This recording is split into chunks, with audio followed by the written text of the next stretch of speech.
Gempa berkekuatan magnitudo 8,2 mengguncang semenanjung Alaska pada Rabu malam waktu setempat. Gempa kencang ini sempat memicu perikatan tsunami. NTWC mengatakan pihaknya sedang mengevaluasi tingkat bahaya tsunami untuk wilayah pesisir Pasifik Amerika Serikat dan Kanada lainnya.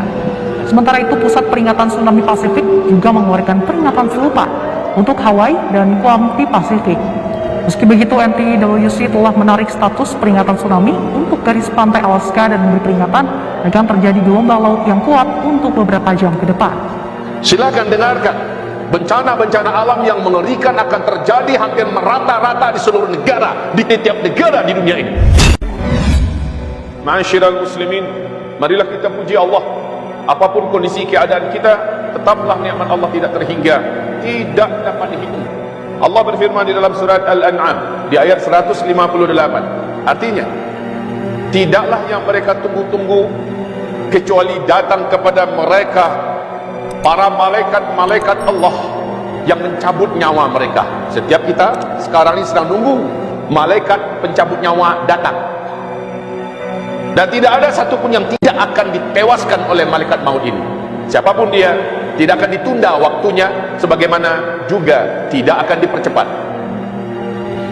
Atau tidaklah yang mereka tunggu-tunggu kecuali datang kepada mereka tanda-tanda di antara tanda-tanda menjelang kiamat. Apabila telah datang tanda-tanda itu, tidaklah bermanfaat iman mereka jika baru saat itu mereka mau beriman. Bila mereka beramal soleh, maka terlambat mereka beramal soleh saat tanda-tanda besar kiamat sudah datang.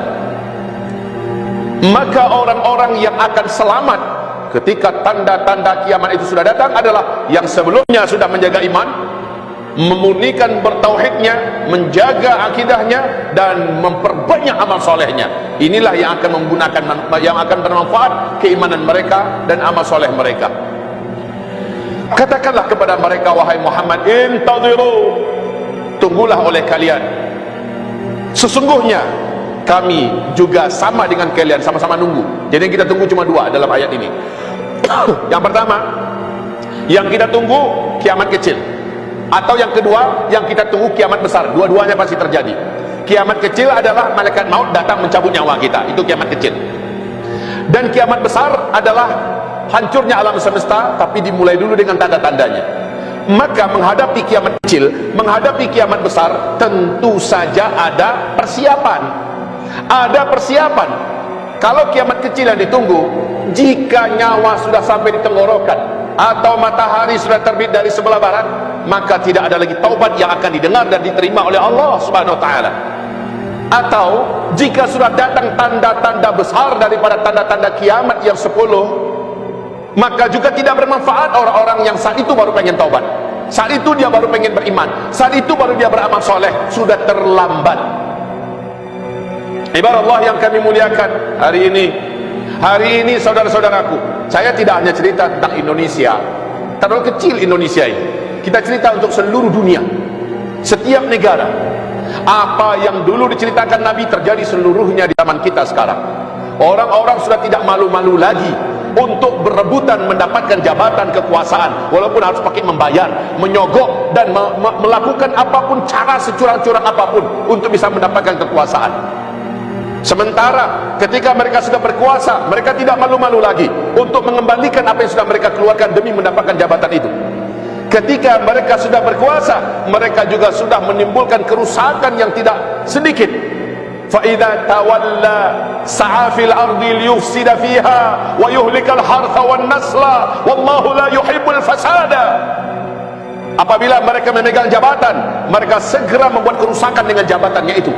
Mereka segera merusak di mana-mana, dan mereka gunakan kekuasaannya untuk berbuat dosa di mana-mana. Ibarat Allah, orang sekarang sudah tidak malu-malu lagi.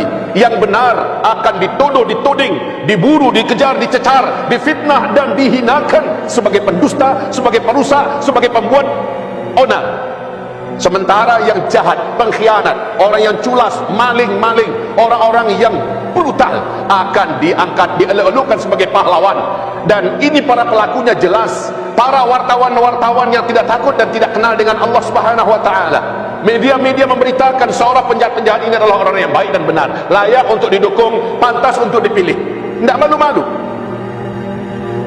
Juga tidak malu-malu hari ini untuk menimbulkan kebohongan di mana-mana, untuk menimbulkan fitnah di mana-mana. Walaupun masih ada segelintir yang masih amanah, segelintir yang masih takut kepada Allah. Kita lihat dari segi apa sekarang, wahai kaum muslimin? Sementara para pezina disediakan tempat berzina resmi, para pejudi difasilitasi, bahkan dilokalisasi. Wahai kaum muslimin, kita cerita apa sekarang ini? Lengkap di zaman sekarang. Maka apabila kami sampaikan kepada kita semua, jika sudah lengkap semua kejahatan yang pernah dibuat oleh para kaum nabi-nabi terdahulu yang telah Allah binasakan, sekarang ini lengkap dibuat oleh mereka. Setiap kaum itu datang azab khusus, petir menyambar menghancurkan mereka, bumi Allah balikkan sehingga membinasakan mereka, air laut Allah datangkan membinasakan mereka, ada yang angin topan beliung Allah datangkan, gempa dahsyat Allah datangkan, penyakit wabah segala macam Allah datangkan. Itu saat mereka punya ciri khas dosa masing-masing di zaman mereka. Lah sekarang di zaman kita ini, dosa itu dibuat serentak oleh manusia, bahkan difasilitasi oleh kekuasaan yang sedang berkuasa.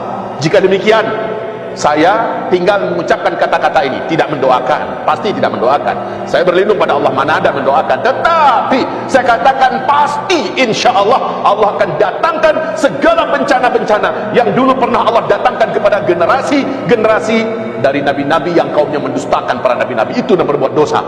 Petir, tsunami, gunung meletus, gempa, penyakit segala macamnya Allah akan datangkan serentak bertubi-tubi dan susul menyusul.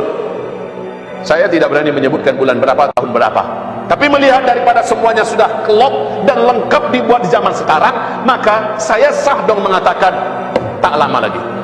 Silakan dengarkan, bencana-bencana alam yang mengerikan akan terjadi hampir merata-rata di seluruh negara, di tiap negara di dunia ini.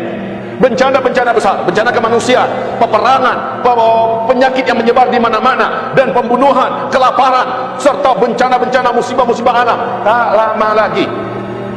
Mungkin ada yang mau memastikan, kira-kira bisa nggak kami dapatkan startingnya itu yang paling mengerikan itu kapan? Saya jawab, Nabi menjawab dalam hadis Sahih Imam Muslim, bila kejahatan Bani Israel di Israel sana dihentikan oleh Allah Subhanahu wa taala dengan didatangkan pasukan-pasukan yang mengalahkan mereka, lalu saat itu khilafah Islamiyah dikumandangkan di Baitul Maqdis. Apabila itu terjadi, kata Rasulullah sallallahu alaihi wasallam, hadis sahih riwayat Imam Muslim, apabila itu terjadi, maka ketahuilah oleh kalian pada saat itulah gempa-gempa besar terjadi di muka bumi. Gunung-gunung akan meletus di mana-mana, banyak negeri-negeri yang tenggelam, banyak petaka-petaka bencana dan peperangan melanda di mana-mana. Apabila khilafah Islamiyah dikumandangkan di negeri Syam, tepatnya di Baitul Maqdis, dan negeri teraman saat itu adalah Palestina, kata Rasulullah. Berarti saat itu, kata Rasulullah sallallahu alaihi wasallam, dunia akan dipenuhi dengan berbagai macam bencana alam yang mengerikan, peperangan, pertumpahan darah, kelaparan dan penyakit, dan segala macam kekacauan terjadi. Semua yang diciptakan Nabi sallallahu alaihi wasallam sudah sah untuk diberlakukan oleh Allah Subhanahu wa taala akibatnya. Kalau sebab sudah didatangkan semua, sebab sudah dibuat oleh manusia semua. Akibatnya lagi, akibatnya insyaallah soon, very very soon, sangat dekat sekali.